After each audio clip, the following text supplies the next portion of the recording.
안녕하세요. 전 올해 50살의 중년의 여성입니다. 가족은 남편과 3명의 딸 그리고 딱 1년 전까지 제 곁엔 형부가 계셨습니다. 오늘이 딱 저희 형부 기일이라 많은 생각에 잠겨 글을 쓰게 되었습니다. 일단 6년 시절 이야기부터 시작해야 할 듯합니다. 따분하고 지루할 수도 있겠지만 잘 들어주시면 감사하겠습니다. 저는 엄마가 43살에 낳은 아이였습니다. 지금에야 달을 늦게 시집을 가 늦게 낳지만 제 어릴 적엔 노산이었죠. 안타깝게도 저는 부모님의 관의 기억은 없어요. 심장 쪽이 약했던 엄마는 저를 낳자마자 잘못되셔서 돌아가셨고 아버지께서는 저를 친할머니 도움을 받아 2살 정도까지 키우시다가 재혼하셨는데 재혼한 상대 여성분께는 저와 24살 더울의 딸이 있었죠. 그때도 전 어렸을 적이라 기억이 잘 나지 않지만 재혼 후 2년 정도는 그럭저럭 잘 살았다고 해요. 2년 후 새엄마가 갑작스럽게 유방암 진단을 받고 1년 정도 항암 치료를 하며 투병하시던 중 돌아가셨어요. 설상가상으로 친할머니까지 돌아가시고 아버지께 새 여자가 생기면서 저를 언니한테 떠맡기다시피 하셨대요. 그때 언니는 28살이었고 결혼을 앞두고 있는 상태였어요. 언니의 뱃속에는 아이가 있었는데 제 조카랑 저랑은 5살 차이밖에 나질 않았어요. 언니는 아직 어린 저를 보며 뱃속에 아이가 생각났다고 해요. 그래서 모른 채 할 수 없었다고 그리고 언니는 저를 데리고 형부에게 가서 이 아이도 내 딸이라며 사정을 이야기했고 처음에 형부는 당황하더니 당연히 당신 동생이면 내 동생이고 당신 딸이면 내 딸이야. 우리 같이 잘 키워보자 했다고 하네요. 전 그렇게 언니와 함께 살게 되었고 조카와 자매처럼 같이 자라게 되었습니다. 동네 시장에서 형부와 과일 장사를 했던 저희 언니는 주변에서도 인풋이 좋아 소문이 자자했고 저에 관한 사정을 알게 된 이웃상인분들이 젊은 사람이 참 착하다며 이것저것 반찬과 고기들을 싸주셨다고 해요. 때문에 저희 언니는 항상 장사를 마치고 집으로 올 때 한가득 먹거리를 들고 오곤 했죠. 형부와 언니가 밖에서 돈을 벌어 오는 동안 저는 학교 끝나고 어린이집에서 조카를 데려와 같이 그림 그리기도 하고 인형 놀이를 하며 놀고 있으면 향긋한 과일 냄새를 풍기고 들어오던 언니가 기억이 많이 납니다. 제 조카는 저를 언니 부르며 잘 따랐어요. 언니를 닮아 예쁘고 애교도 많아서 형부의 사랑을 많이 받았죠. 아직도 조카를 쳐다보며 행복해 하던 이제 다시는 볼 수 없는 형부의 미소가 잊혀지질 않네요.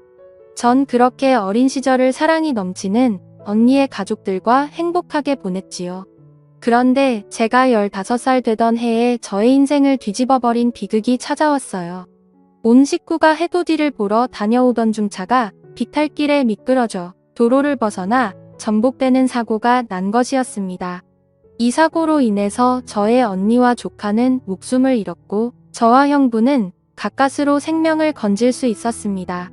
의식을 차린 후 의사 선생님께 들었는데 운전하셨던 형부는 약간의 골절과 타박상만 있었고 제 언니와 조카 그리고 제가 많이 다쳤었다고 셋 다 피를 너무 많이 흘려 수혈이 필요했는데 언니와 조카는 형부와 혈액형이 달라 수혈이 불가능했고 불행 중 다행인지 나와 형부의 혈액형이 같아서 의식이 있던 형부가 제게 수혈을 해줘 저를 구할 수 있었고 언니와 조카는 운명을 달리하고 말았다고 했습니다. 절망적인 소식을 들은 저는 정신을 차릴 수 없었어요. 언니와 조카의 모습을 다시 볼 수 없다니 정말 하늘이 무너지는 줄 알았습니다. 형부도 아내와 자식을 잃은 충격에 한동안 말도 못하고 정신을 못 차리고 넋이 나갔었죠. 원래도 무뚝뚝한 사람이긴 했지만 사랑하는 사람들을 잃으니 표정이 싹 사라진 정말 시체 같았어요. 가족을 잃어보지 않으신 분들은 아마 감히 모르실 겁니다. 숨도 못 쉴 정도의 아픔과 고통을 처음으로 체험했어요. 역시 태어나기 전까지 정신과 치료를 동반하며 회복하기까지 시간이 많이 필요했고 조금씩 정신이 들 때쯤 형부의 병실을 매일 찾아갔어요. 시간이 흘러 형부가 먼저 퇴원을 하고 뒤늦게 퇴원을 한 제가 집으로 돌아갔을 때 저는 경악을 금치 못했습니다. 집안은 말 그대로 엉망이었어요. 사람의 온기는 온데간데없고 여기저기 놓여진 술병과 쓰레기들 술 냄새에 찌들어 잠든 형부의 덥수룩한 수염 정말 페인이 따로 없더군요. 제가 집으로 들어오자 형부는 이야기를 하며 저를 한번 쓱 쳐다보고는 다시 자리에 눕는데 그 눈빛은 마치 자신도 죽여달라는 눈빛이었어요. 집으로 돌아온 저는 집안 곳곳 널린 쓰레기들과 술병을 치우고 그동안 쌓여있던 빨래들과 설거지 등 집안 청소를 싹 한우만기를 시키고 저녁을 준비했죠. 저녁 준비가 다 되자 자고 있던 형부를 깨워 식탁 뒤에 마주보고 앉아 오랜만에 같이 식사를 했습니다. 분명 갓 지은 밥과 계란 후라이인데 그렇게 차가울 수가 없었어요. 그 차가운 공기를 빼고 제가 먼저 말을 했죠. 나는 형부 나 다시 학교 가야 되는데. 형부는 그래 전에 다니던 학교로 가면 되겠지. 나는 내 형부는 선생님께 말씀드리마. 그렇게 저는 다시 학교를 다니게 되었고 언니와 조카모까지 열심히 살겠노라고 다짐하며 이를 악물고 공부를 했고 결국 전교 1등을 하였습니다. 그러나 형부는 많은 시간이 필요해 보였어요. 학교를 마치고 집에 오면 항상 같은 자리에 누워있는 형부 그리고 형부를 보호하듯 주위를 둘러싸고 있는 빈 술병들 학교가 끝나면 집에 와 널브러진 술병과 쓰레기를 치우고 저녁을 준비하는 저의 학교 후 일과는 항상 똑같았습니다.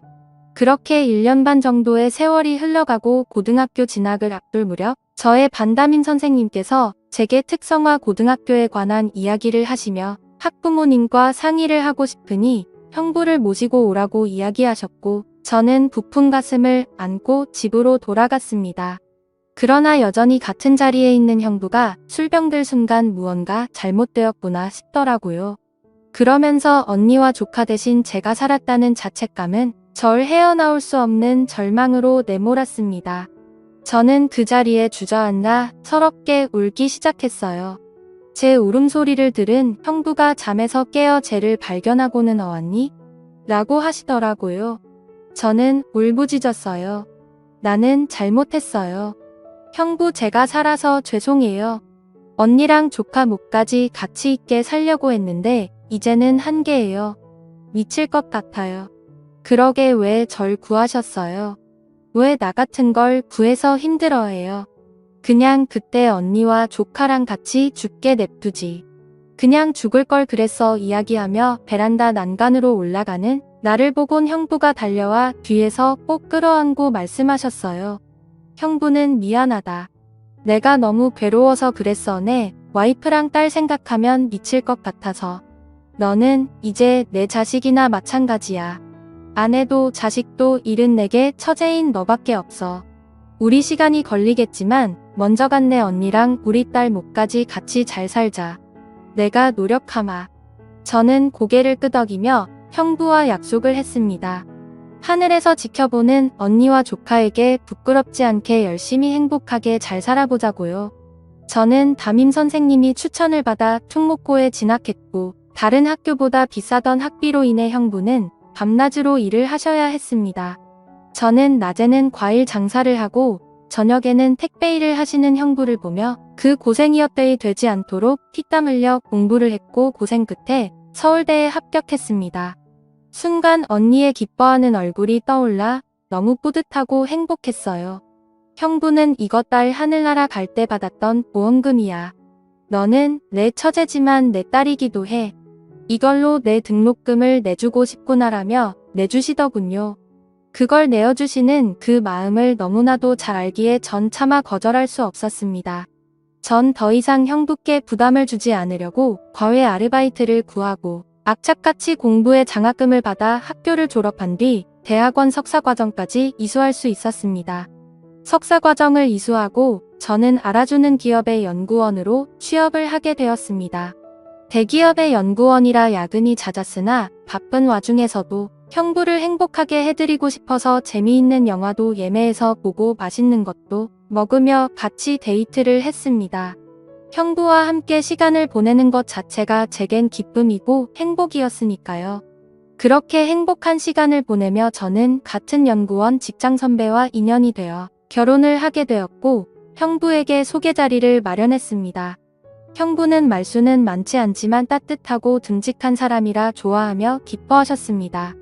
그리고 제 상견례 전날 형부가 제게 할 말이 있다며 부르셨어요. 형부는 이거 내 언니 보험금이야. 혼수 준비할 때 보태렴 나는 형부 이건 받을 수 없어요. 제 언니 목숨값을 제가 어떻게 이 돈까지 받으면 제가 어떻게 살아요. 형부는 내 언니였어도 이렇게 했을 거야. 그리고 한 가지 부탁이 있다. 내 결혼식 날 신부 입장할 때 이 손을 내가 잡아도 되겠니?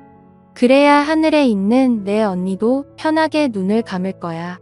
저는 형부의 말에 눈물을 흘리며 너무 감사하다고 사랑한다고 형부를 꼭 안아드렸어요. 그렇게 저는 형부의 손을 잡고 모두의 축복 속에 결혼을 했고 남편과 상의 끝에 서울 끝자락 동네에 2층짜리 주택을 마련해 형부를 모시고 살게 되었죠. 쉽지 않은 결정이었을 텐데 지금도 남편에게 참 감사하네요. 저는 이렇게 사랑하는 두 남자와 살며 첫째 딸을 낳고 딸의 애교에 항상 집안에는 웃음이 돌며 끝나지 않을 것 같은 행복을 누리고 있었어요. 하지만 3년 후 저희 가족에게는 다시 한번 불행이 찾아왔습니다. 갑작스레 살이 빠지고 안색이 급격히 나빠진 형부 급기야 소화를 잘 못 시키시고 밤에 구토를 하시는 형부의 모습에 저는 형부를 모시고 근처 대학병원을 찾았고 검사 결과는 참혹했습니다. 형부의 림프절에 악성 종양이 생겼다고 병명은 혈액암이니 암세포는 림프절을 타고 온몸에 전이가 되었다고 하더군요. 이제 좀 자리를 잡아서 조금은 남들처럼 대단한 행복이 아닌 평범하고 소소한 행복을 누리며 살아가려는데 이게 우리에게는 이렇게 어렵다니 이토록 원통하고 이보다 하늘이 원망스러울 순 없었습니다. 저는 애써 웃으며 형부에게 요즘 의학이 많이 발달해 항암 치료만 꾸준히 잘 받으면 된다고 말씀드리고는 형부를 지극정성으로 간호했습니다. 형부는 항암 치료를 받으시면서 헛구역질도 하시고 머리카락도 빠져 많이 힘드셨을 텐데 옆에서 간호하는 제게 힘든 내색 한번 하지 않으셨습니다. 그런 형부를 보며 저는 더 열심히 형부를 간호했고 일과 육아를 병행하던 탓에 무리를 했는지 그만 연구실에서 실신을 하였습니다. 눈을 떠보니 새하얀 병실 과로를 했구나 생각하며 일어나려는데 의사가 한 말은 뜻밖이었습니다. 의사는 축하드려요. 임신입니다. 임신 12주 되셨고요. 쌍둥이네요. 충분한 휴식과 영양분 섭취하셔야 합니다. 뱃속에 있는 아이들에겐 미안했지만 저는 너무 혼란스러웠어요. 하필 지금 이 상황에 임신이라니 마냥 기뻐할 수 없는 이 현실에 가슴이 먹먹해 눈물만 흘렸죠. 저는 이 사실을 형부에게 말할 수 없었기에 남편에게 뱃속에 있는 아이들을 지우자고 이야기를 했어요. 남편은 그저 말없이 눈물만 흘렸죠. 그리고 다음날 저녁 형부의 항암 치료가 있는 날이라 저는 퇴근을 하고 죽을 사서 병원으로 형부를 보러 갔어요. 형부는 많이 수척했지만 환한 미소로 저를 반겨주셨고 저는 형부 식사 아직 안 하셨죠. 쌓아온 따끈따끈한 죽과 반찬거리를 꺼내기 시작했어요. 그런데 형부가 제 앞에 아기 벤의 쩌고리를 내놓으시는 게 아니겠어요. 저는 너무 놀라 형부를 쳐다보았습니다. 형부는 내 남편 시켜서 샀다. 아직 둘 다 성별을 몰라서 하얀색으로 샀는데 마음에 들지 모르겠구나. 저는 죄스러운 마음에 울먹이며 나는 형부 미안해요. 라고 했습니다. 형부는 내가 왜 미안해. 나는 이렇게 좋은 소식을 들을 수 있어서 지금 너무 기쁜 걸 건강하게 출산해서 내게 꼭 안겨주려무나. 형부는 자책하는 제 손을 꼭 잡아주며 말씀하셨고 저는 형부를 붙들고 눈물을 왈칵 쏟았습니다. 저는 남편과 상의하여 휴직계를 내고 육아와 간병에 전념하기로 했습니다. 낮에 아이를 유치원에 보내고 형부가 있는 병원으로 갔습니다. 그런 날을 보는 형부는 홀몸도 아닌데 병실에 찾아오지 않아도 된다고 말씀하셨으나 저는 이것조차 못하면 제가 죽을 것 같다고 말씀드렸습니다. 형부는 태교도 못하는 저에게 미안하다며 병원 휴게실에서 이야기책과 잡지를 들고 오셔서 아름다운 풍경 사진도 보여주시고 재밌는 이야기도 들려주셨어요. 형부와 같이 사진을 보며 신혼여행도 제주도로 가서 한 번도 외국 여행을 가본 적이 없다는 형부를 꼭 모시고 가리라 다짐을 했었는데 저의 출산이 임박함과 동시에 형부의 상태는 악화되어 갔습니다. 횡행머리 가죽만 남은 뼈에 북만실에 들어가기 전 다른 산모들은 건강한 아이를 낳도록 기도하는 시간에 저는 출산을 하고 나왔을 때 형부가 살아계신 것을 기도했습니다. 그리고 저는 건강한 여아들을 출산했습니다. 병실로 옮겨진 저는 곧바로 형부에게 전화를 했습니다. 아직도 그날의 기억이 생생하네요. 다시는 형부의 목소리를 들을 수 없을 것 같아 어찌나 마음이 조마조마하던지 형부는 다행히 전화를 받으셨습니다.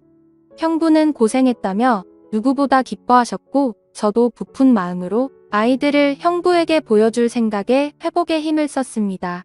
다행히도 우리 어린 공주들은 건강에 아무 문제가 없었고 저 또한 빠르게 회복했습니다. 저는 남편과 아이들을 데리고 형부의 병실을 찾아갔어요. 형부는 아이들을 보며 너무 예쁘다고 수고했다고 말하며 한없이 행복해 하셨습니다. 하지만 저희가 왔다 간 다음 날부터 형부의 상태가 급격히 악화되었고 의사 선생님께서는 마음의 준비를 하라고 말씀하셨습니다. 그런데 저는 이대로 형부를 보내드릴 수 없었어요. 정말 억장이 무너져 내렸습니다. 며칠이 흘러 형부가 저희를 먼저 병실로 부르셨어요. 저의 가족을 한번 울어본 형부는 엷은 미소를 띠며 좋은 추억만 만들어줘서 고맙다고, 너무 행복했다고, 세상에 미련이 남지 않는다며 제 손을 잡아주시고는 이제 그만 내 언니가 있는 곳으로 보내주려는 하라고 하시는데 저는 형부의 진심에 목이 메어 하염없이 눈물을 흘렸습니다. 그리고 그날 저녁 1년 전 오늘 나의 형부는 그렇게 눈을 감으셨고 그 모습은 그렇게 평온해 보일 수 없었습니다. 형부를 조카와 언니에게 보내드린 후 저는 형부에게 받은 사랑을 잊지 않기 위해 한 달에 한 번 꼭 저희 가족들과 헌혈을 하고 있어요. 앞으로도 베풀면서 열심히 살겠습니다. 지금까지 제 사연을 들어주셔서 감사합니다.